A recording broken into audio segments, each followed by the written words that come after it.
ஒரு மித் இருக்கு பப்ளிக்ல, ஒரு செஸ்ட் பெயின் அப்படின்னு போனாவே we finally end up in an angiogram.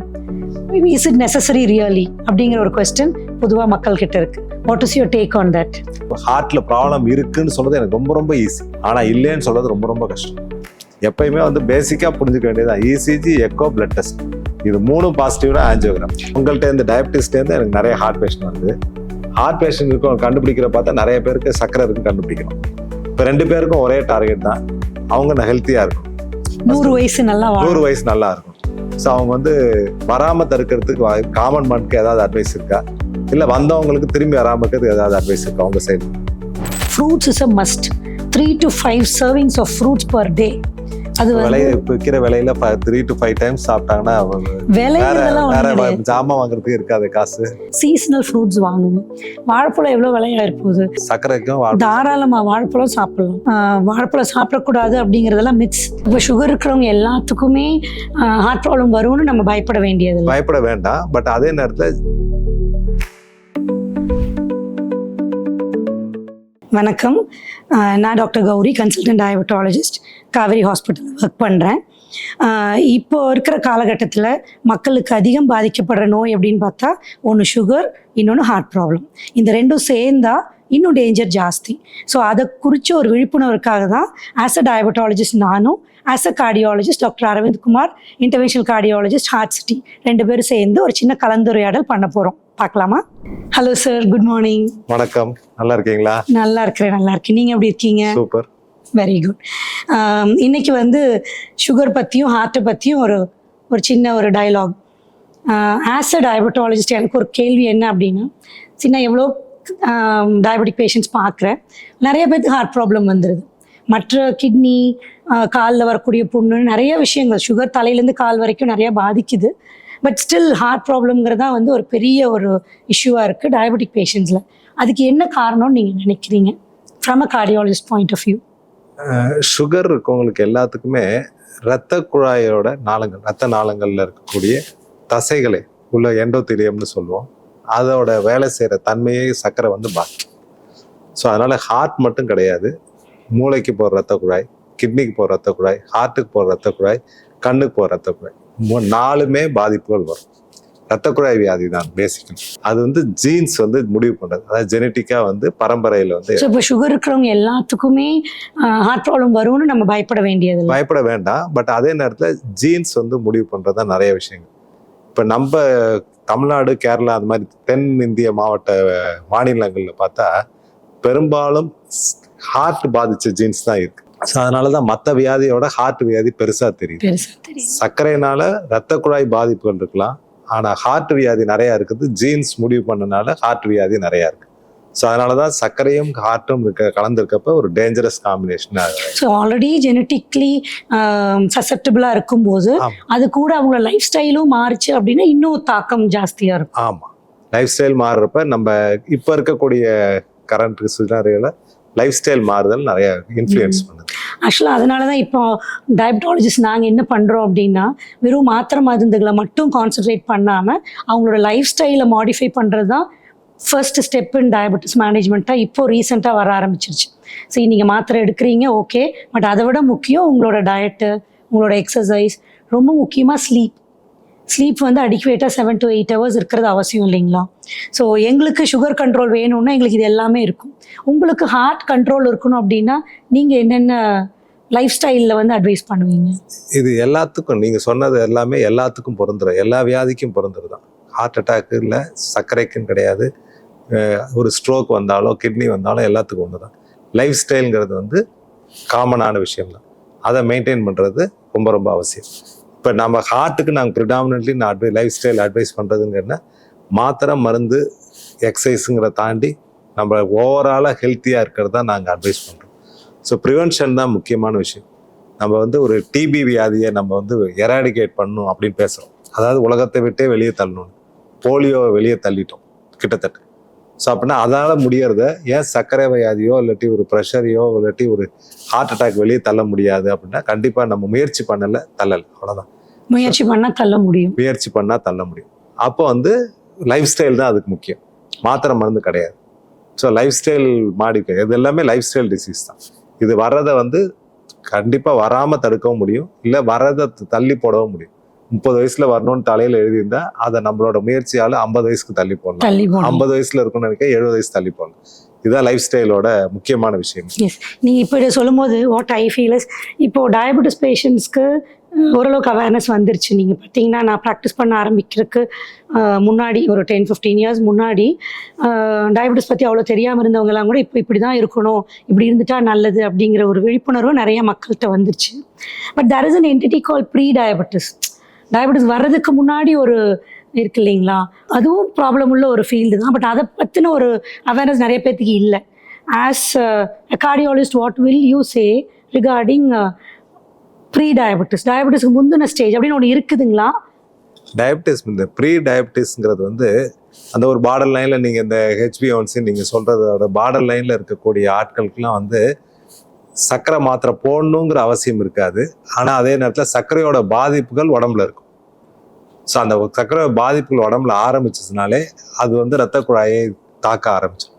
அப்போ வந்து சர்க்கரை எப்படி இருக்கோ அதே அளவுக்கு வீரியமாகவே மாரடைப்பு வரக்கூடிய பாதிப்பு. சில நேரங்களில் சர்க்கரை வரத்துக்கு ஒரு 5-10 வருஷத்துக்கு முன்னாடி கூட அதோட மாறுதல்கள் நடந்து அது மாரடைப்பு உண்டாக்குதுன்னு சொல்கிறோம். ஏன்னா இப்போ டயபெட்டிஸ் இருக்கிறவங்களுக்கு எப்படி இருந்தாலும் ஒரு பிபிக்கு ஒரு மாத்திரை, கொலஸ்ட்ரால்க்கு ஒரு மாத்திரைன்னு ஒரு கொஞ்சம் கண்ட்ரோல் கொடுத்துக்கிட்டே இருப்போம்.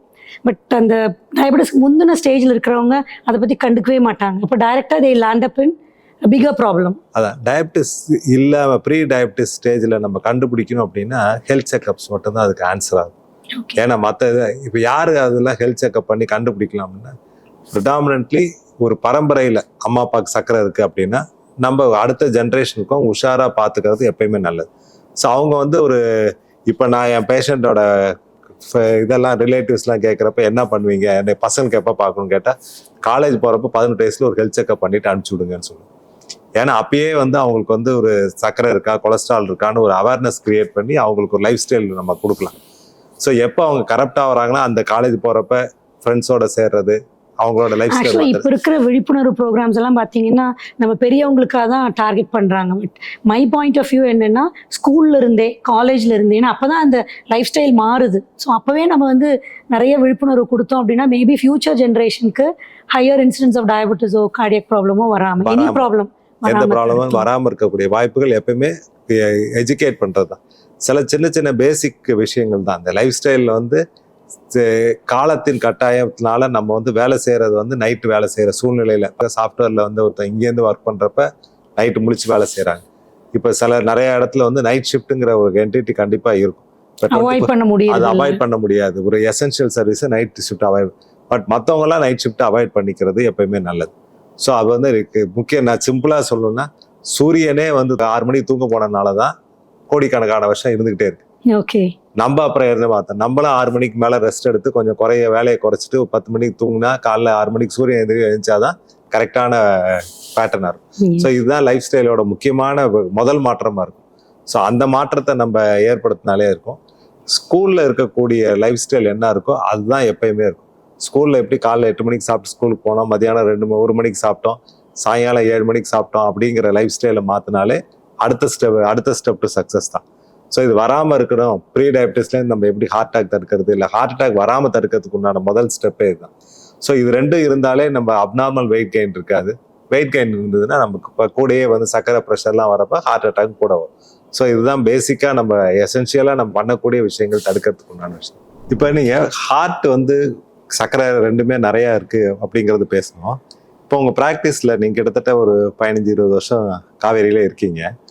உங்கள் ப்ராக்டிஸில் சர்க்கரை நோயோட வரவங்க நம்பர் ஆஃப் பேஷண்ட் கூடிடுச்சா, சொசைட்டியில் கூடியிருக்கா, அவங்கள்ட்ட எத்தனை பேர் ஹார்ட் ப்ராப்ளம் இருக்கும் உங்களுக்கு தெரிஞ்சிருந்துட்டு? இப்போ இருக்கிற சூழ்நிலையில் வந்து ஒரு 100 பேர் எடுத்துட்டோம்னா 15 பேர் டு 20 பேரில் வந்து சுகர் வர ஆரம்பிச்சிருச்சு. அதில் இன்னொரு 5% வந்து பார்டர் லைன் சுகர்லேயும் இருக்கிறாங்க. ஒன்று ஓபி நம்பர் கூடிருச்சு, அது வருந்த வேண்டிய ஒரு விஷயம்தான். ஓபி நம்பர் கூடும்போது நாட் ஒன்லி டயபெட்டிஸ் கூட மற்ற ப்ராப்ளம்ஸோடு சேர்ந்தே வராங்க. ஃபார் எக்ஸாம்பிள் முன்னாடியெல்லாம் பார்த்திங்கன்னா ஒரு 10 வருஷம் கழிச்சு தான் சர்க்கரை இருக்கிறவங்களுக்கு ஒரு ஹார்ட் ப்ராப்ளமோ ஒரு கிட்னி ப்ராப்ளமோ வேறு ஏதாவது ஆட் ஆகும். இப்போ கண்டுபிடிக்கும் போதே இன்னும் ஒரு வருஷம் தான் ஆச்சுங்க சுகர் வந்துச்சுன்னு சொல்லுவாங்க. பட் நாங்கள் ரொட்டீனாக ஒரு செக்கப் பண்ணி பார்க்கும்போது கொலஸ்ட்ராலும் ஏறி இருக்குது, பிபி ஏறி இருக்குது, கொஞ்சம் மைல்டாக கண்ணில் ப்ராப்ளம் வருது. ஸோ காம்ப்ளிகேஷன்ஸோடையே வராங்க இப்போ 1 or 2 இயர்ஸ்லயே காம்ப்ளிகேஷன்ஸ் நிறைய வர ஆரம்பிச்சு. அப்ப ப்ரீ டயபிட்டிஸ்ங்கிறது உங்க பிராக்டிஸ்ல நிறைய நம்ம மிஸ் பண்றோம்னு தோணுது. ஆமாம், ப்ரீ டயபெட்டிஸ் நிறைய மிஸ் பண்ணுறோம். Health checkups is very essential. பரவலாக என்ன விஷயம் அப்படின்னா, ஹெல்த் செக்கப் அனாவசியமாக பண்ணுறாங்க டாக்டர்ஸ் அப்படின்னு ஒரு இது இருக்குது. பட் என்ன கேட்டிங்கன்னா அது ரொம்ப ரொம்ப தப்பு. ஹெல்த் செக்கப் வந்து உள்ளுக்குள்ளே இருக்கிற பெரிய பிரச்சனையை ஈஸியாக ஐடென்டிஃபை பண்ணுறதுக்கு நம்மளுக்கு ஒரு வழிமுறை. So I think everybody more then 40 years should go for health checkup. இப்போ சர்க்கரை இருக்கவங்களுக்கு ஹார்ட் மட்டும்தான் நிறைய ப்ராப்ளம் வருதா, இல்லை வேற உங்க ப்ராக்டிஸ்ல ஸ்ட்ரோக் நிறைய இருக்கு, இல்லை கிட்னி நிறைய இருக்குன்னு வரது? சரி, நான் பார்க்குற குரூப் ஆஃப் பீப்புளில் வந்து நியூரோபத்தின்னு சொல்லுவோம். நியூரோபத்திங்கிறது நரம்புகள் பாதிக்கப்படுறது. இந்த காலில் உள்ள மதமதப்பு, எரிச்சல், அதுதான் ஃபஸ்ட்டு நிறைய பேர் சொல்லுவாங்க. அது ஏன் வருதுன்னா, neuropathy is directly related to high sugar control. அதுக்கு வந்து ரொம்ப நாளாக இருந்தோ இல்லை கொலஸ்ட்ரால் வந்து ரத்த குழாயில் அடைக்கிறதுனால அதெல்லாம் தேவையே இல்லை. ஒரு 6 மாதம்தான் இருக்குது சுகர் வந்து. பட் சுகர் கண்ட்ரோல் இல்லாமல் இருக்குதுன்னா இம்மீடியட்டாக பேஷண்ட்ஸ்க்கு வந்து இந்த கால் எரிச்சல் எல்லாம் வர ஆரம்பிச்சிடும். So first to come in my practice வந்து பேஷண்ட்ஸ்க்கு நியூரோபதி சிம்டம்ஸ். நல்ல சுகர் கண்ட்ரோல் வச்சு அவங்களுக்கு ஒரு ஹெல்த்தியான லைஃப் ஸ்டைல் சொல்லி கொடுத்தோம்னா அந்த நியூரோபதி சிம்டம்ஸ் கம்ப்ளீட் 100% ரெக்கவர் ஆகிடும். ஸோ நியூரோபதி தான் நிறைய வருது in my group of people. இப்போ இந்த சுகர் கண்ட்ரோல்ங்கிற வார்த்தை வந்தது. இப்போ சுகர் கண்ட்ரோல்னா நமக்கு என்ன மெஷர் வச்சிருக்கீங்க நீங்கள் உங்கள் ப்ராக்டிஸில்? வந்து பேஷண்ட்டை எதெல்லாம் எந்த வேல்யூலாம் இருந்தால் கரெக்டாக சுகர் கண்ட்ரோல் இருக்குன்னு நினைக்கிறேன். ஓகே, சுகரை மானிட்டர் பண்ணுறதுக்கு நாங்கள் இப்போ என்ன பண்ணுறோம் அப்படின்னா, மெயினாக அவங்களுக்கு குளுக்கோமீட்டர் அட்வைஸ் பண்ணுறோம். முன்னாடியெல்லாம் வந்து லேபில் போய் ஒரு மாதத்துக்கு ஒரு தடவை செக் பண்ணுங்கள், வெறும் வயிற்றில் பாருங்கள், சாப்பாட்டுக்கு அப்புறம் பாருங்கள் அப்படிங்கிற ஒரு தாட் ப்ராசஸ் இருந்தது. பட் இப்போ வந்து நம்ம ஃப்ரீக்வெண்ட்டாக நம்மளை நாமே செக் பண்ணிக்கிறது வந்து ரொம்ப முக்கியம் அப்படிங்கிற அந்த ஒரு அவேர்னஸை பேஷண்ட்ஸ்க்கு முன்னாடியே கொடுத்துட்டு they should buy a glucometer. Glucometer இருந்ததுன்னா நிறைய அட்வான்டேஜஸ். ஒன்று, வீட்லேயே இருக்கிறதுனால நம்ம நினச்ச நேரம் செக் பண்ணி பார்க்கலாம். லேபுக்கு போவோம் அப்படின்னு சொன்னோம்னா நாளைக்கு போகலாம், நாளானிக்கு போகலான்னு தள்ளி போட்டுருவாங்க. So glucometer is a must for every diabetic patient. அவங்க வந்து டைப் 1 இருக்கலாம், டைப் 2 இருக்கலாம், ப்ரெக்னென்ட் லேடிஸாக இருக்கலாம். குளுக்கோமீட்டரை வச்சு ஒரு பர்டிகுலர் டைமில் பாருங்கன்னு சொல்லி கொடுப்போம். சாப்பாட்டுக்கு முன்னாடி, சாப்பாட்டுக்கு பின்னாடி, சம்டைம்ஸ் வந்து படுக்கிற நேரத்தில் பெட் டைம் சொல்லுவோம். இந்த பெட் டைம் சுகர் யாருக்கெல்லாம் ரொம்ப முக்கியம் அப்படின்னா பெரியவங்களுக்கு, வளர்கிற குழந்தைங்களுக்கு. ஏன்னா மிட் நைட்டில் ஒரு லோ சுகர் போனால் அவங்களுக்கு தெரியாமல் போயிடும். அதை விட முக்கியமாக சின்ன குழந்தைங்களுக்கு தெரியாமல் போகிறனால ஃபிட்ஸ் வர ஆரம்பிச்சிடும். பெரியவங்களுக்கு வந்து அது தெரியாமல் போகிறதுனால நைட் ஒரு அட்டாக் வந்து ஒரு மரணம் கூட ஏற்பட்டுடலாம். ஸோ ஹை ரிஸ்க் குரூப்புக்கு வந்து நைட் பெட் டைமில் வந்து ஒரு சுகர் பார்க்க சொல்லுவோம். இத்தனை சுகர் குத்துறதுக்கு பதில் அவாய்ட் பண்ணுறதுக்கு பதில் வேற ஏதாவது இருக்கு? அதாவது இப்போ வந்து குளுக்கோஸ் சென்சர் கண்டினியூஸாகவே குளுக்கோஸை மானிட்டர் பண்ணுறதுக்கெல்லாம் டிவைசஸ் வந்துச்சு. அது ஒரு சின்ன பட்டன் மாதிரி இருக்கும். They have to just place it on their anywhere, கையில், வயிற்றில், தொடையில், எங்கே வேணால் வச்சுக்கலாம். அது ஒரு 2 weeks வந்து கண்டினியூஸாக குளுக்கோஸை கொடுத்து ஒரு ப்ரொஃபைல் வந்துக்கிட்டே இருக்கும்.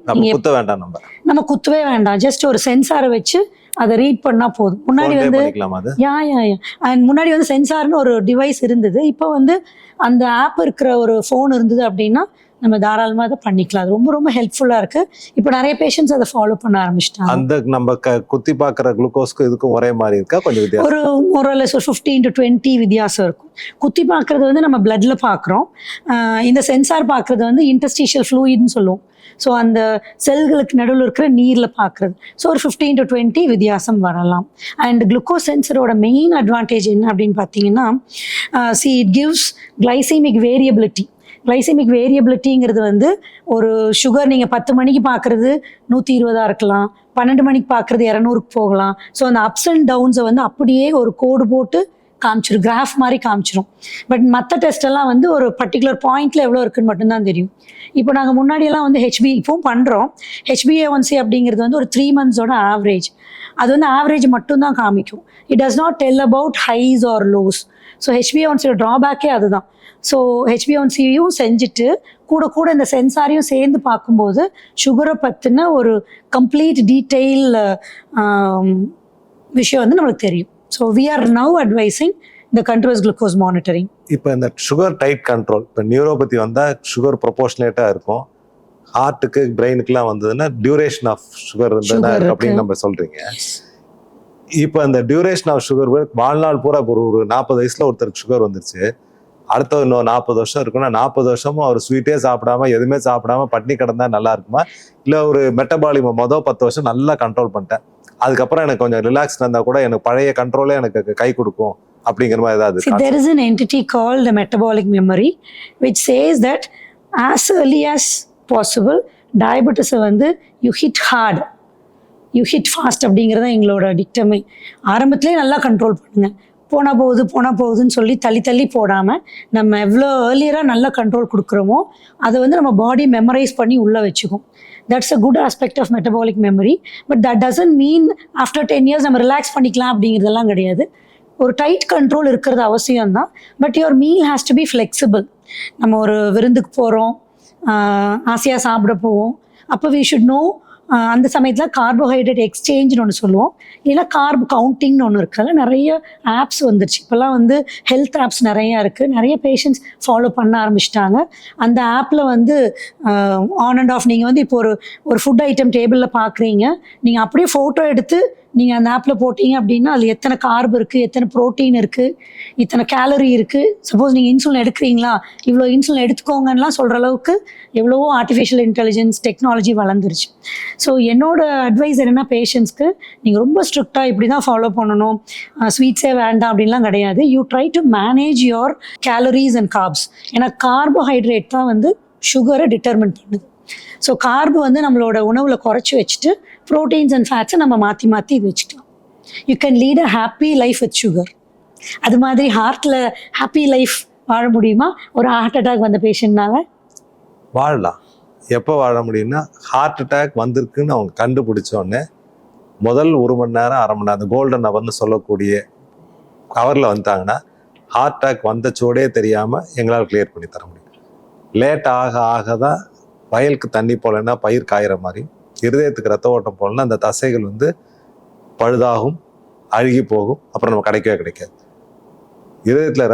இதயத்தோட தசைகள் வந்து இருக்கக்கூடிய நம்ம கையளவு தான் இருதயம், இப்படிதான் இருக்கும். ஸோ அதில் ஒரு பகுதி அழுகி போயிடுச்சுன்னா அந்த தசைகள் இல்லாத பட்சத்தில் எப்பயுமே வந்து வாழ்நாள் பூரா அது வந்து கிடைக்காது. ஸோ அப்போ எப்போ ஹாப்பியாக வாழ முடியும்னா, ஹார்ட் அட்டாக் வரக்கூடாது, ஆனால் வந்தால் அவங்க அந்த டைமுக்கு நம்மளை ரீச் ஆனால் மட்டும்தான் கரெக்டான ட்ரீட்மெண்ட் கிடைக்கும். கரெக்டான ட்ரீட்மெண்ட் கிடைச்சிச்சுன்னா வந்த சோடே அடுத்த வருஷம் நம்ம பெரும்பாலும் நிறைய கரெக்டான டைமுக்கு வரவங்க சொல்லுவோம். அடுத்த வருஷம் ஈஸி, ஒரு வருஷம் கழிச்சு ஹெல்த் செக்அப் பார்த்தோன்னு பார்க்க ஹார்ட் நார்மலா இருக்குங்க, ஒண்ணுமே இல்லைங்க, நார்மலா வந்த சோடே தெரியல. ஸோ அவங்களும் ஹாப்பி, நம்மளும் ஹாப்பி.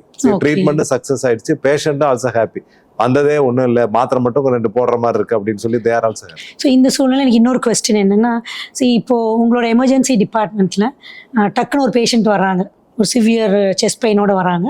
அப்போ வந்து ஒரு டயபெட்டிக் பேஷண்ட் செஸ்ட் பெயினில் வராங்க, டயபெட்டிஸ் இல்லாத ஒருத்தவங்க செஸ்ட் பெயினோட வர்றாங்க. ஸோ இவங்க 2 பேர்த்தையும் நீங்கள் எப்படி அப்ரோச் பண்ணுவீங்க?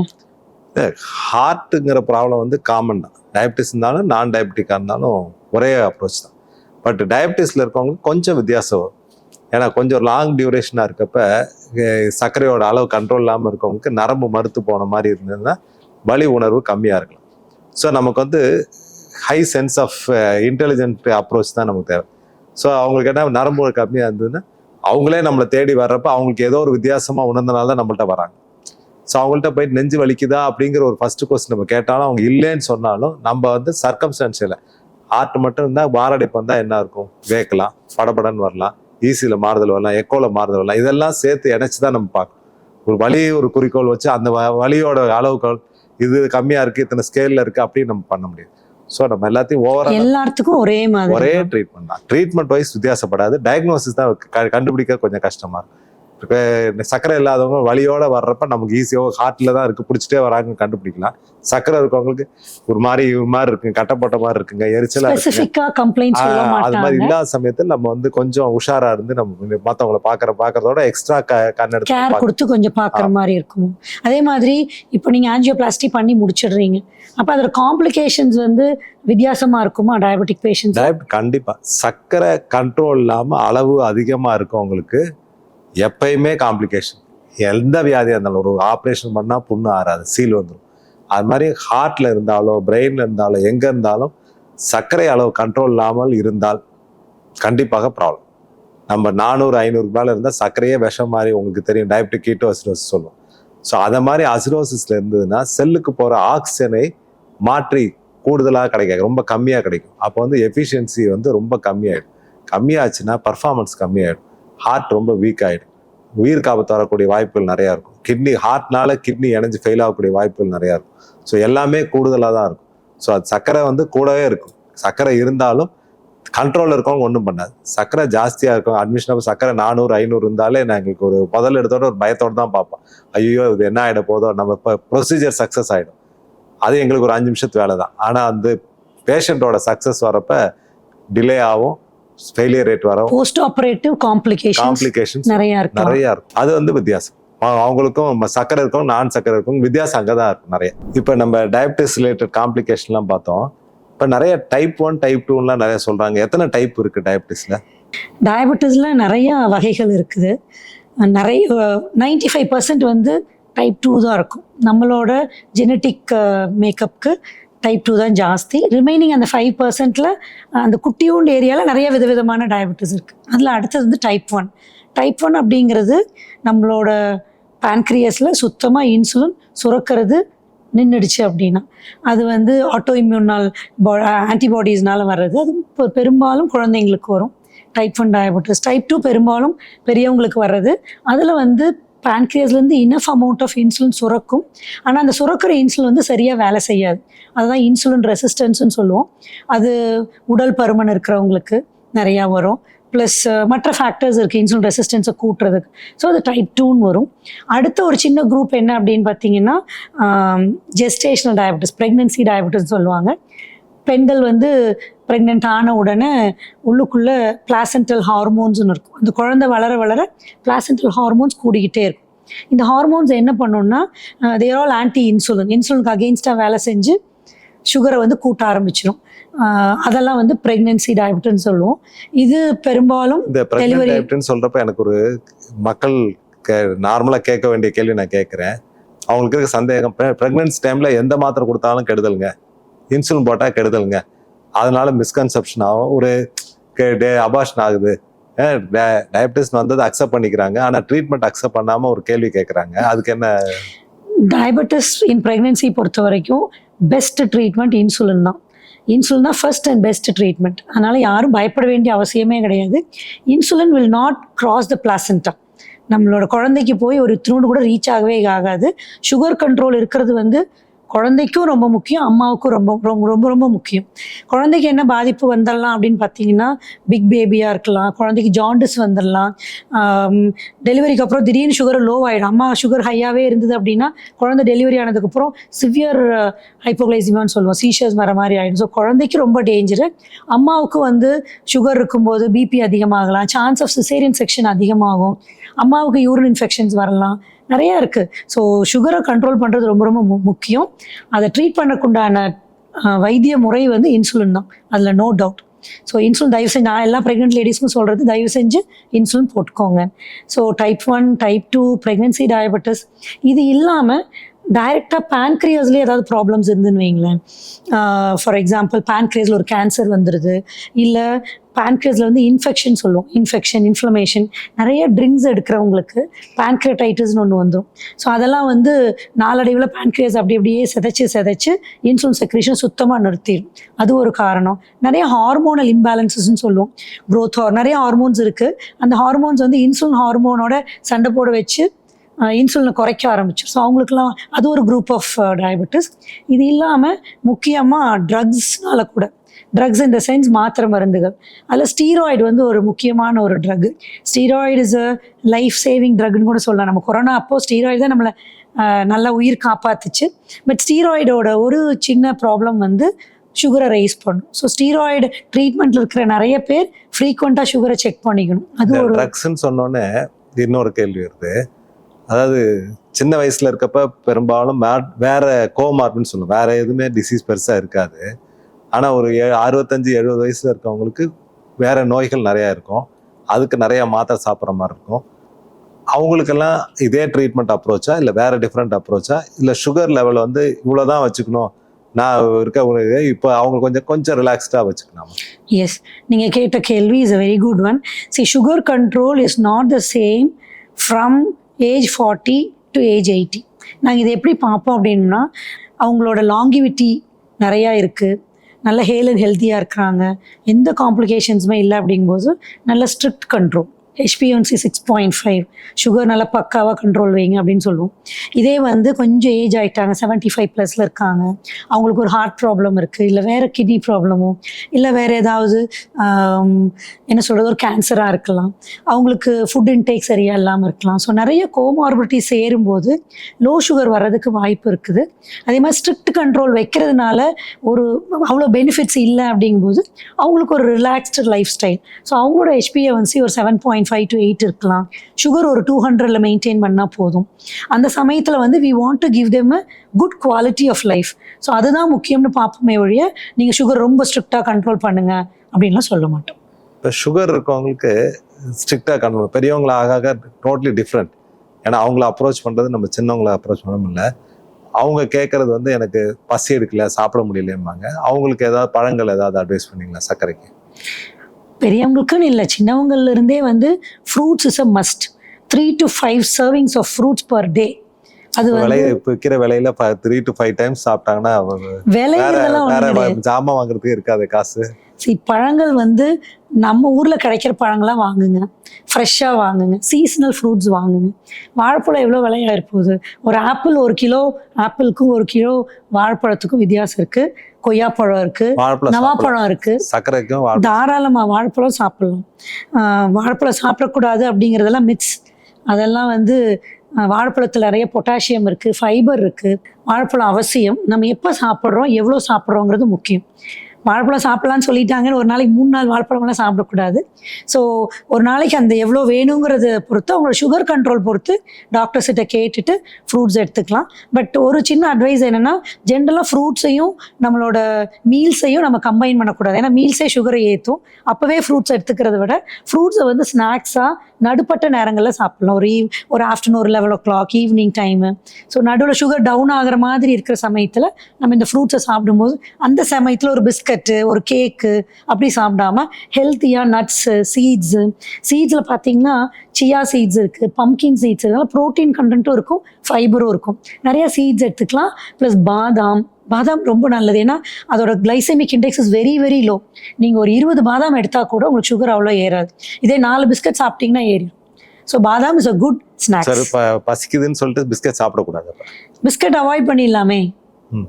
பசிக்கிறதுக்கு அப்போ என்னதான் பண்றது? இந்த மாதிரி சாப்பிடுங்க, ஃப்ரூட்ஸ் எடுத்துக்கோங்க, சீட்ஸ் அண்ட் நட்ஸ் எடுத்துக்கோங்க, ஹெல்த்தியான ஸ்நாக்ஸ் சாப்பிடுங்க. பிஸ்கட் இஸ் ஆல்சோ எல்லா பேஷண்ட்டுக்கும் நட்ஸ் வாங்குற அளவுக்கு காசு இல்லை.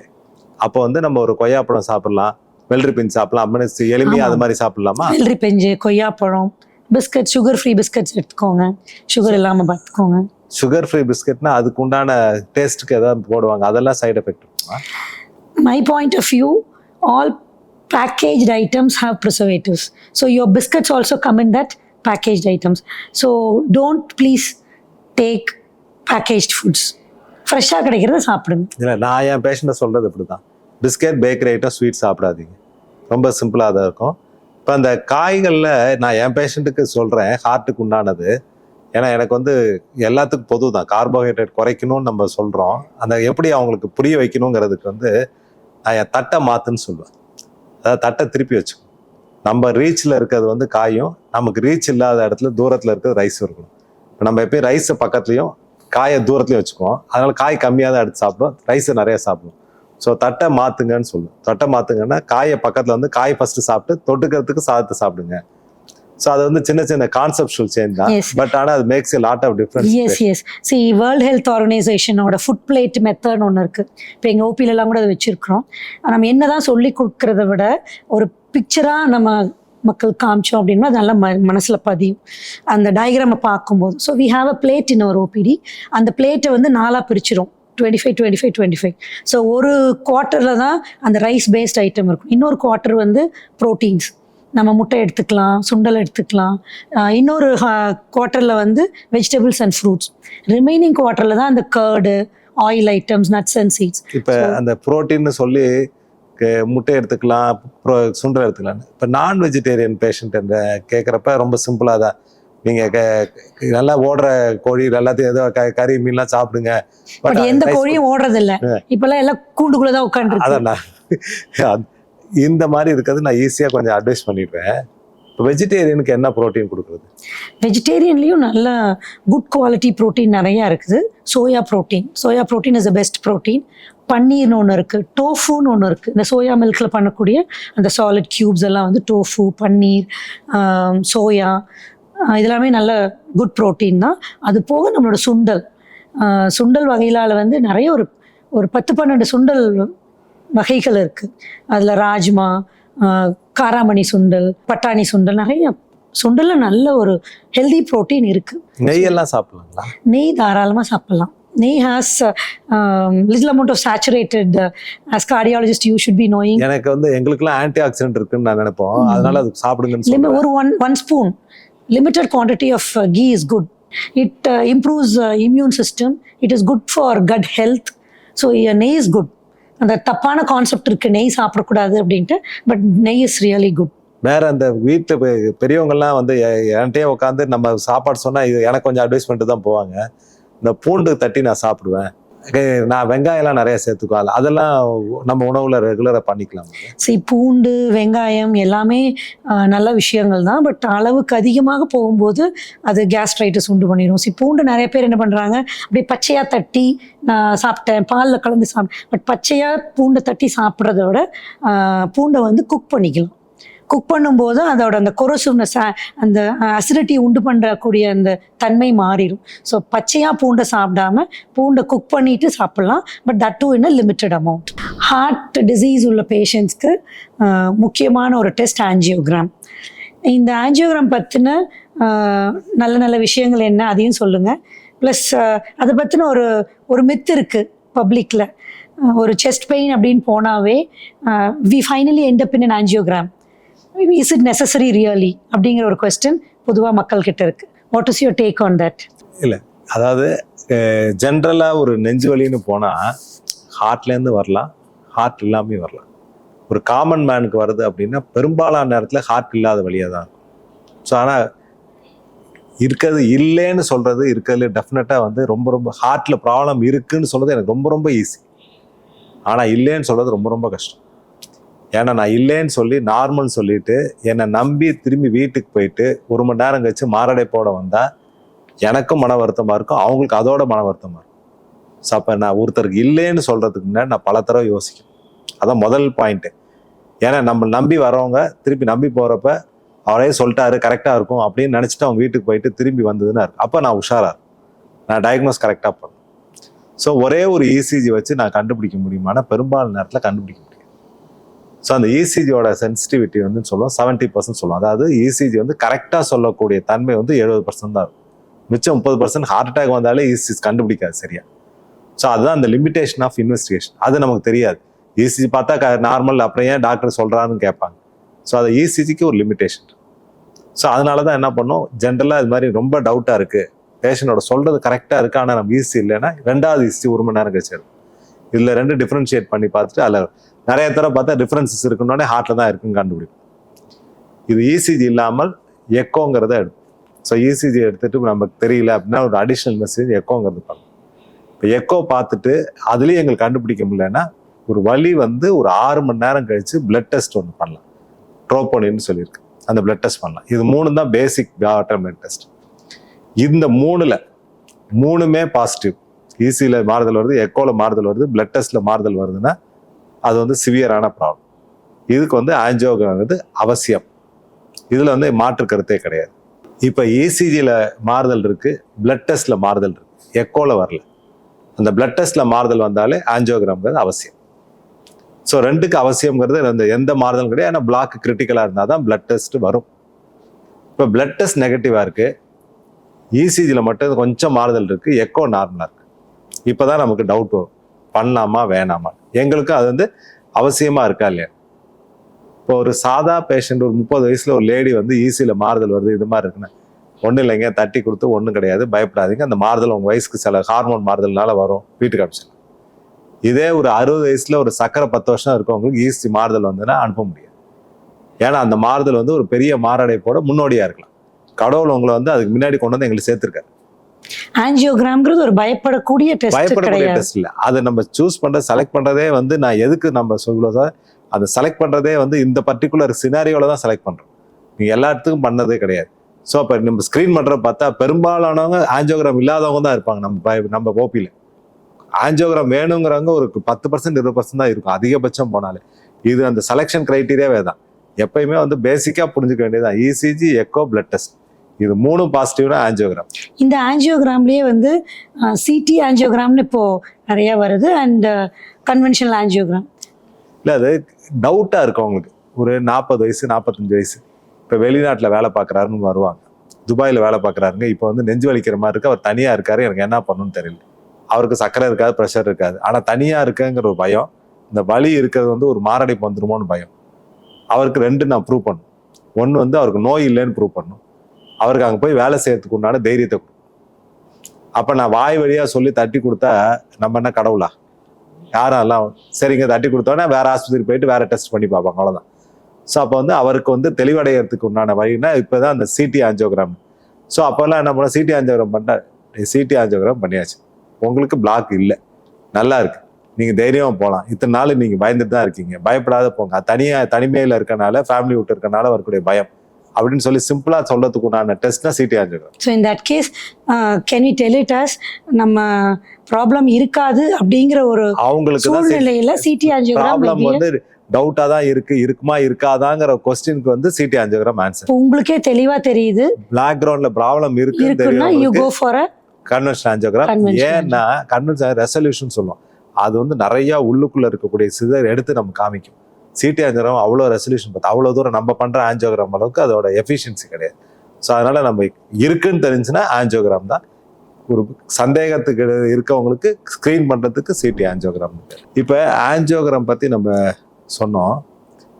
இப்போ அதே மாதிரி இந்த சர்க்கரையில் வந்து நிறைய பேர்த்துக்கு ஒரு பிரச்சனை என்னன்னா, பண்ணலாமா வேணாமா, ஆஞ்சியோகிராம் பண்ணலாமா வேணாமாங்கிறது சொன்னோன்னே ஒரு ஸ்டெப் 2 பின்னாடி ஸ்டெப் எடுத்துவாங்க.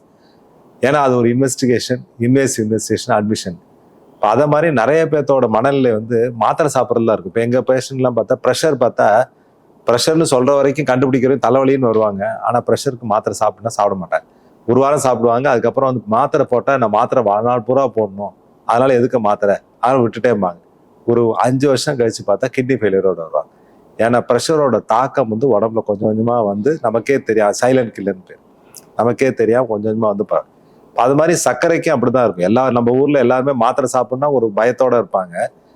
வெறும் மாத்திரையே சாப்பிடாம வெறும் லைஃப் ஸ்டைல்லே சர்க்கரை ஓட்ட முடியுமா? அந்த மாத்திரையே இல்லாமல் பண்ண முடியுமா? இல்லை மாத்திரை சாப்பிட்றதுனால சைடு எஃபெக்ட்லாம் வந்துகிட்டே இருக்கும். டயபெட்டிஸோட ட்ரீட்மெண்ட் அப்படிங்கிறதே வந்து ஒரு ஸ்டெப் வைஸ் ட்ரீட்மெண்ட்னு சொல்லுவோம். We start with lifestyle medication. அதுவே ஒரு மெடிசன் மாதிரி தான், லைஃப் ஸ்டைலே ஒரு மெடிசன் மாதிரி தான். நிறைய பேர் என்ன பண்ணுறாங்க, அந்த லைஃப் ஸ்டைலை பண்ணிக்கிட்டே இருந்தால் போதும், மாத்திரை மருந்துகள் வேண்டாம், சைடு எஃபெக்ட் வந்துடும் நினைக்கிறாங்க. See, as long as your sugars are under control with lifestyle medicines, தாராளமாக லைஃப் ஸ்டைலை மெயின்டைன் பண்ணலாம். பட் இன்பிட்வீன் வந்து ஒரு டாக்டரை பார்த்து நம்ம லைஃப் ஸ்டைல் நம்மளுக்கு போதுமா, கண்ட்ரோல் இருக்குதான்னு செக்அப் பண்ணிக்கிறதுல தப்பே இல்லை. நம்ம வந்து எக்ஸசைஸ் பண்ணுறோம், டயட் பண்ணுறோம், நம்மளே நல்லா பார்த்துக்குறோம், எதுக்கு டாக்டரை பார்க்கணும் அப்படிங்கிற ஒரு எண்ணம் வந்து தப்புங்கிறது தான் my point of view. Once in a while ஒரு 3 months to 6 months ஒரு தடவை டாக்டரோட செக்அப் பண்ணி நம்மளோட டார்கெட்ஸ் எல்லாம் கரெக்டாக மெயின்டைன் ஆகுதா அப்படின்னு பார்த்துட்டு லைஃப் ஸ்டைலை கண்டினியூ பண்ணலாம். அது அந்த டார்கெட்ஸ் மீட் ஆகலை அப்படிங்கும்போது லைஃப் ஸ்டைல் பத்தலைன்னு அர்த்தம். அப்போ எக்ஸ்ட்ராவாக நம்ம மெடிசன்ஸ் ஆட் பண்ணுவோம். மெடிசன்ஸில் வந்து நிறைய விதமான மாத்திரைகள், நல்ல முன்னாடிலாம் பார்த்தீங்களா ஒரு 10 years முன்னாடி ஒரு 2-3 மாத்திரை தான் எங்கள் கையில் இருக்கும். பட் இப்போ பார்த்தீங்கன்னா ஒரு பாத்வேன்னு சொல்லுவோம், விச் லீட்ஸ் டு டயபெட்டிஸ். இப்போ நம்ம ஒரு டார்கெட்டுக்கு போகிறதுக்கு பல வழிகள் இருக்கிற மாதிரி அந்த டயபெட்டிஸை கண்ட்ரோல் பண்ணுறதுக்கு பல வழிமுறைகள் இருக்குது. ஸோ ஒரு வழிமுறைக்கும் ஒரு மாத்திரைகள் நிறையா இருக்குது. ஸோ டாக்டர்கிட்ட கன்சல்ட் பண்ணுறதுங்கிறது is very essential. And also புது ரிசர்ச் என்ன சொல்லுது, புது விதமான மாத்திரைகள் வந்திருக்கா, அதனால் என்ன பெனிஃபிட் அப்படிங்கிறதெல்லாம் வந்து ஒரு medical professional will be the apt person to discuss with. அப்போ வந்து மக்கள் வெறும் டயட் எக்ஸசைஸ் ஃபாலோ பண்ணி நான் நல்லா இருக்கிறேன் அப்படின்னு நினச்சிட்டு ஏமாந்து போகிறத விட medical advice on and half வாங்குறது ரொம்ப முக்கியம். இப்போ லைஃப் ஸ்டைல் மாடிஃபிகேஷன் நம்ம ரிப்பீட்டடாக பேசணும். அவங்களுக்கு என்ன டார்கெட்? இப்போ ஹைட்டுக்கு எவ்வளோ வெயிட் இருக்கணும், இவ்வளோ பிபி இருக்கணும், இவ்வளோ சுகர் இருக்கணும்னு ஏதாவது நம்பர் இருக்குங்களா? வெயிட்டை பொறுத்த வரைக்கும் அவங்கவுங்களோட சிம்பிளாக ஒரு கால்குலேஷன் வந்து அவங்கவுங்களோட ஹைட்லேருந்து 100 அப்படிங்கிற நம்பரை மைனஸ் பண்ணோம்னா we get a value that should be சென்டிமீட்டரில். ஸோ இப்போ ஒருத்தர் வந்து ஒரு 170 சென்டிமீட்டர் இருக்காங்கன்னா அவரோட ideal weight will be 70 kg. So எப்பவுமே வெயிட்டை மானிட்டர் பண்ணிக்கிட்டே இருக்கணும். இப்போ என்ன சொல்கிறாங்கன்னா எல்லா நோய்களுக்குமே அடிப்படை வந்து ஒபெசிட்டி, உடற்பருமன். ஸோ உடற்பருமன் வராமல் இருக்கிறதுக்கு நல்ல ஒரு லைஃப் ஸ்டைல் வச்சுக்கிறது அவசியம். சுகர் டார்கெட் நான் சொன்ன மாதிரி தான், சின்ன வயசுக்காரங்களுக்கு ஒரு டார்கெட்டு, பெரியவங்களுக்கு ஒரு டார்கெட். பொதுவாக ஒரு 120 ஃபாஸ்டிங்கில், சாப்பாட்டுக்கு அப்புறம் ஒரு 180 இந்த ரேஞ்சுக்கு கீழேயே மெயின்டைன் பண்ணால் ரொம்ப ரொம்ப நல்லது. ஸ்ட்ரிக்டாக இருக்கணும்னு நான் சொன்ன அந்த குரூப் இருக்கு இல்லையா, 6.5 கீழே இருக்கிறவங்க, அவங்கெல்லாம் ஃபாஸ்டிங் ஒரு 100ம் சாப்பாட்டுக்கு அப்புறம் ஒரு 140 150 மெயின்டைன் பண்ணலாம். இது for sugar. And for BP வந்து ஒரு 120/80 is the target. And when age goes high, when renal failure, heart problem இருக்கும்போது ஒரு 140 to 90, இப்போ அது 130 90 வரைக்கும் வைக்க சொல்கிறாங்க. So that should be the BP target. Cholesterol, you should be the better person to tell about cholesterol targets. இல்லை, cholesterol target பொறுத்த வரைக்கும் எல்டிஎல்ங்கிறது வந்து நமக்கு வந்து ஜென்ரலாக சர்க்கரை இருந்தாலே 70 கிலோ வச்சுக்கிறது தான். இந்த கெட்ட கொலஸ்ட்ரால்னு சொல்லக்கூடிய இது வந்து 70 கிலோ வச்சுக்கிறது நல்லது. ஹார்ட்டில் இருக்கவங்களுக்கு 50 கிலோ வைக்கணும்னு நாங்கள் சொல்கிறோம். சர்க்கரை இருக்கவங்களுக்கு இல்லைன்னா ரொம்ப ஸ்ட்ரிக்டாக இருக்கணும். ஏன்னா அந்த கொலஸ்ட்ரால் எல்டிஎல்ங்கிற கெட்ட கொலஸ்ட்ரால் தான் எந்த கொலஸ்ட்ரால் நம்ம பார்க்குறத ட்ரைக்ளிசரைட், விஎல்டிஎல் நிறையா இருக்கும். அது எல்லாமே வந்து கடைசியாக உந்துதலாக போய் அந்த ஃபைனல் பார்த்து வந்து எல்டிஎல்ல தான் போய் முடியும். பட் நாங்கள் எல்டிஎல் 100 வச்சா போதும்னு சில ஸ்கூல்ஸ் ஆஃப் தாட். இப்போ நாங்கள் வந்து ரொம்ப ஸ்ட்ரிக்டாக இருக்க காரணம் எங்கள்கிட்ட தான் வந்து அந்த கொலஸ்ட்ராலை நேரடியாக நாங்கள் பார்க்கறதுனால அது கொலஸ்ட்ரால் எவ்வளோ கீழே இருக்கோ அவ்வளோ எல்டிஎல் வந்து 50 கீழே இருக்கணும், ஹெச்டிஎல் வந்து 50க்கு மேலே இருக்கணும். ஸோ அப்போ தான் நல்ல கொலஸ்ட்ரால் கெட்ட கொலஸ்ட்ரால் சமமாக இருக்கப்ப நமக்கு மாரடைப்பு வரக்கூடிய வாய்ப்புகள் குறைவுங்கிறதுக்கு நாங்கள் டார்கெட் வச்சுருக்கோம். நாங்கள் எங்கள் பேஷண்ட்ஸ்க்கு கொலஸ்ட்ரால் டயட் அப்படின்னு சொல்லும்போது பேஷண்ட் நிறைய ஆர்கியூ பண்ணுவாங்க. நான் வந்து வெஜிடேரியன், எனக்கு ஏன் மேடம் கொலஸ்ட்ரால் வந்துருச்சு அப்படின்னு கேட்பாங்க. சில பேர் நான் ஃப்ரைட் ஐட்டம்ஸ் எதுவுமே சாப்பிட்றது கிடையாது, ரொம்ப ஹெல்த்தியாக தான் சாப்பிட்டுட்ருக்குறேன், அது ஏன் கொலஸ்ட்ராலை உண்டு பண்ணணும் அப்படிங்கிற டவுட்ஸ் கேட்பாங்க. So what will be an ideal diet for lowering the cholesterol? இப்போ நம்ம ரத்தத்தில் பார்க்குற கொலஸ்ட்ரால் அளவு வந்து டயட் மட்டும் முடிவு பண்ணுறதில்ல. டயட்டோட முடிவு பண்ணுறது ஒரு 15% 20% அதிகபட்சம். மிச்சம் 80-85% வந்து நம்ம ஜீன் முடிவு பண்ணுறது, நம்ம இன்டர்னல் என்விரான்மெண்ட், நம்ம உடம்பு தான் முடிவு பண்ணுறது. ஸோ லிவர் முடிவு பண்ணுறது தான் முக்கியமான விஷயம். ஸோ அப்போ வந்து டயட்டோட இன்ஃப்ளூயன்ஸ் வந்து கால் பகுதி கூட கிடையாது. ஸோ அப்போ நம்ம சாப்பிட்ற டயட்டில் வந்து ரொம்ப ஸ்ட்ரிக்டாக இருக்கணும். இது ஸ்ட்ரிக்டாக இருக்கணும், அந்த 15% நம்ம காப்பாற்றுறதுக்கு ஸ்ட்ரிக்டாக இருக்கணும். பட் அதே நேரத்தில் வந்து அதுதான் மெயினாக இருக்குமானா கிடையாது. ஸோ அந்த ஐடியா வந்து நீங்கள் எண்ணெயில் பொரிச்சிருக்கிறது சாப்பிட்டா கொலஸ்ட்ரால், ஒரே நான் வெஜிடேரியன் சாப்பிட்டா கொலஸ்ட்ரால் வரும் எல்லாம், அதெல்லாம் ஒன்றுமே கிடையாது. ஸோ எதுவாக இருந்தாலும் என்ன சாதம் சாப்பிட்டாலும், இட்லி தோசை சாதம் சாப்பிட்டாலும், கார்போஹைட்ரேட் சாப்பிட்டாலும் அது லிவரில் போய் கொலஸ்ட்ராலாக மாறிடும். ஸோ அதான் லிவரோட வேலை. அது உள்ள சர்க்குலேஷனில் கொலஸ்ட்ரால் அந்த எல்டிஎல்லாக மாறக்கூடிய வாய்ப்புகள் அதனால நிறையா வரும். ஸோ எப்பயுமே வந்து அந்த கொலஸ்ட்ராலை குறைக்கணும் அப்படின்னா விகிதாசாரம் நம்ம கொடுக்கக்கூடிய ஐடியல் டயட், அதாவது ஒரு 40-50% கார்போஹைட்ரேட், 20-30% ஃபேட்டு, ப்ரோட்டீன், மிச்சம் இருக்கிறது எல்லாமே வந்து நட்ஸு, வெஜிடபிள்ஸ்க்கு இதெல்லாம் நம்ம விட்டமின்ஸ்லாம் சாப்பிட்டாதான் கரெக்டான டயட். இதில் டீவியேட் ஆகி நிறைய கார்போஹைட்ரேட் எடுத்தாலும் அதுக்கு உள்ளே போய் கொலஸ்ட்ராலாக தான் மாறும். நிறையா ப்ரோட்டீன் எடுத்தாலும், அளவுக்கு மீறி ப்ரோட்டீன் எடுத்தாலும் கிட்னி ஃபெயிலியர் மாதிரி அதை மாதிரி ப்ராப்ளங்கள் தான் வரும். ஃபேட்டே நிறையா எடுத்தாலும் அது ஃபேட்டாக போய் ஈஸியாக டைரெக்டாக போய் ஃபேட்டாக மாறலாம். ஸோ அந்த விகிதாசாரம் மாறுறப்ப எப்பயுமே கொஞ்சம் ப்ராப்ளம் வரலாம். ஸோ அதனால் நம்ம இன்டர்னல் என்விரான்மெண்ட்டை பொறுத்து தான் நம்மளோட இது இருக்குது, நம்பர், கொலஸ்ட்ரால் நம்பர் இருக்குது. ஸோ அதனால தான் வெஜிடேரியனுக்கு வந்து வரனா நான்வெஜ்ஜே நான்வெஜ் சாப்பிட்றதுனால ஒன்றும் இல்லை, தேவையான ப்ரோட்டீன் சாப்பிட்டா ஒன்றுமே பண்ணாது. ஸோ அந்த கொலஸ்ட்ராலை கரைக்கணும் அப்படின்னா நடக்கிறது மட்டும்தான் ட்ரீட்மெண்ட். அந்த இன்டர்னல் என்விரான்மெண்ட்டில் இருக்கக்கூடிய கொலஸ்ட்ராலை குறைக்கிறதுக்கு நடக்கிறது வெயிட் ரிடக்ஷன். இது ரெண்டும் தான் நமக்கு முக்கியமான விஷயம். டயட் வந்து அந்த ப்ரொபோர்ஷனேட்டாக சாப்பிட்டா கொலஸ்ட்ரால், இதையும் மீறி இருக்கவங்களுக்கு மருந்து சாப்பிட்றோம். இப்போ ஹார்ட் பேஷண்ட்டும் உங்கள்கிட்ட இந்த டயபிட்டிஸ்லேருந்து எனக்கு நிறைய ஹார்ட் பேஷண்ட் வருது. ஹார்ட் பேஷண்ட் இருக்கும் கண்டுபிடிக்கிற பார்த்தா நிறைய பேருக்கு சக்கரை இருக்குன்னு கண்டுபிடிக்கிறோம். இப்போ 2 பேருக்கும் ஒரே டார்கெட் தான், அவங்க ஹெல்த்தியாக இருக்கணும், 100 வயசு நல்லா இருக்கணும். ஸோ அவங்க வந்து வராமல் தடுக்கிறதுக்கு காமன் மேனுக்கு ஏதாவது அட்வைஸ் இருக்கா, இல்லை வந்தவங்களுக்கு திரும்பி வராமல் இருக்கிறதுக்கு ஏதாவது அட்வைஸ் இருக்கா உங்கள் சைடில்? எல்லாரும் சொல்கிற மாதிரி தான், நல்ல ஒரு ஹெல்த்தியான லைஃப், தேவையான அளவு உறக்கம், ஸ்ட்ரெஸ் இல்லாத ஒரு வாழ்க்கை, அடிக்குவேட் சன்லைட், டாக்டர் சொல்கிற மாதிரி மருந்து மாத்திரையில் கரெக்டாக ஃபாலோ பண்ணுறது. இவ்வளோ நேரமும் சுகர் பற்றி ஹார்ட்டை பற்றி டிஸ்கஸ் பண்ணிகிட்டு இருந்தோம். So as a senior cardiologist உங்களோட அட்வைஸ் என்ன for leading healthy happy life? இந்த டயபெட்டிக் பேஷண்ட்ஸும் ஹார்ட் ப்ராப்ளம் இருக்கிற பேஷண்ட்ஸும் ஹாப்பியாக எப்படி லைஃப்பை லீட் பண்ணலாம் அப்படிங்கிறதுக்கு what is your advice? Prevention தான் பெஸ்ட். ஸோ ப்ரிவென்ட் பண்ணுறதுக்கு உண்டான வழிமுறை, அப்புறம் வந்ததுக்கப்புறம் செகண்டரி ப்ரிவென்ஷன், வந்ததுக்கப்புறம் திரும்பி ப்ரிவென்ட் பண்ணுறது அதான் இருக்குது. இப்போ நம்ம வந்ததுக்கப்புறம் ஆஞ்சியோபிளாஸ்டி பண்ணுறது ஈஸி, ஆனால் வராமல் தடுக்கிறது தான் கஷ்டம். அதுக்கு தான் நம்ம பண்ணணும். என்ன யாருக்கெல்லாம் வரும்னு தெரிஞ்சுட்டா அது ரிஸ்க் தான். சர்க்கரை இருக்குது, ப்ரெஷர் இருக்குது, கொலஸ்ட்ரால் இருக்கவங்க தான் பெரும்பாலும் வருது. ஸோ அது மூணையும் கண்ட்ரோலில் வச்சு, இது இல்லாமல் கரெக்டான ஐடியல் பாடி வெயிட் இருக்கணும், ஐடியலாக எக்ஸசைஸ் பண்ணணும், நல்ல டயட் எடுத்துக்கணும், நல்லா தூங்கணும், ஸ்ட்ரெஸ் இல்லாத இருக்கணும். ஸோ என்ன இருக்குது, பிபி வந்து 120/80 பக்கத்தில் இருக்கிறது நல்லது. சுகர் கண்ட்ரோல் நீங்கள் சொன்ன மாதிரி இருக்கணும். கொலஸ்ட்ரால் வந்து எல்டிஎல்ங்கிறது வந்து 70 கீழே எல்லாருக்கும் இருக்கக்கூடிய நல்லது.